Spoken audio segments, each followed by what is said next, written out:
देख कर बेहोश हो जाने वाले लोग उसका क्या मुकाबला करेंगे कि जिसकी दाएं टांग की हड्डी को पहले बारीक वर्मे से आर पार सुराख किया गया, फिर वर्मे के साइज बढ़ते गए, इस हद तक बढ़ते गए कि टांग खुद ही अलग हो गई, पर उसके हैंडलर का नाम उसकी जबान पर ना आया। इसके मिशन के बारे में वो एक लफ्ज तक न जान सके। जाओ जाकर देखो दिल्ली की तिहाड़ जेल के वार्ड CDEF से लेकर काबुल की पुल चरखी और गजनी जेल तक पाकिस्तान के बेटों की 20 दास्तानें ऐसी हैं जो अगर मंजर आम पर आ जाएं इस कौम के अश्क ना रुकें। इन जेलों की बैरकों की दीवारें इस बात की गवाह हैं कि वतन के ये बेटे जीत गए और दुश्मन हार गया। इस्तकामत के ये पहाड़ मामूली ना थे।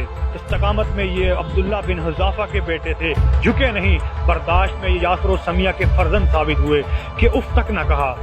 आज मैं अगर किसी फेसबुकिये लंडे के दानिश्वर की 2 उंगलियों के दरमियान, सिर्फ 2 उंगलियों के दरमियान पेंसिल रखकर अगर उन्हें दबाना शुरू कर दूं तो वो 30 सेकंड से पहले ही अपने लीडर को अपनी जबान से गालियां देने लग जाएंगे। ये जज्बों से महरूम हैं, जोशो होश से महरूम हैं। ये रात के अंधेरे में अपने ही कमरों में डर जाने वाले लोग ये क्या जाने कि खौफ क्या होता है। वो खौफ के जिसमें जंगली जानवर या भूत प्रेत नहीं होते, उसमें गोलियां, ग्रेनेड, RPG, माइन का खतरा भी मैटर नहीं करता, बल्कि ये होता है कि कहीं जबान ना फिसल पड़े। खौफ ये होता है कि एक लफ्ज मुंह से ना निकल जाए जो उसे मर्द मुजाहिद से गद्दार बना डाले।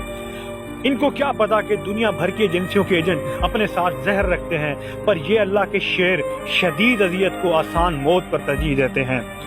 इनकी वजह से बड़े आराम से जब तुम पुरसकून कमरे में जब तुम उनके ही खिलाफ बोलते हो तो वल्लाह दिल करता है कि तुम्हें चौकों में लटका दिया जाए। वो जो तुम्हें बाकी रखने के लिए अपनों से बाकियात छीन लेते हैं। ये वो हैं कि जो हैं तो तुम हो, ये वो हैं कि जो हैं तो तुम हो, ये ना हो तो तुम्हारा निशान ना हो। ये वो हैं जो तुम्हारी नजरियाती और जोग्राफियाई सरहदों के मुहाफिज हैं। कभी ये चर्सी के रूप में तो कभी ये बिजनेसमैन के रूप में, कभी ये शागिर्द के रूप में तो कभी ये किसी इदारे के आला ओहदे पर बैठा तुम्हारी हिफाजत से मामूर होगा। ये हिंदू पलीद, नसरानी गलीज, ये तुम्हें लोग खा जाएंगे, तुम्हारी बहनों को बांदियां बना लेंगे, तुम्हारी माओं की छातियां काट कर तुम्हारी नस्लें बर्बाद कर देंगे।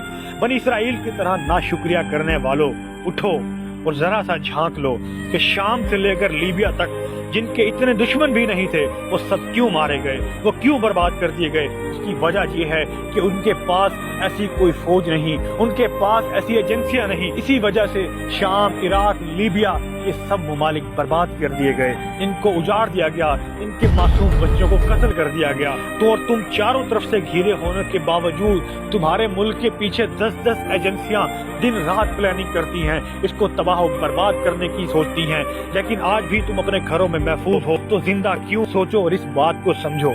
पाकिस्तान जिंदाबाद, पाक फौज ISI पाइंदाबाद।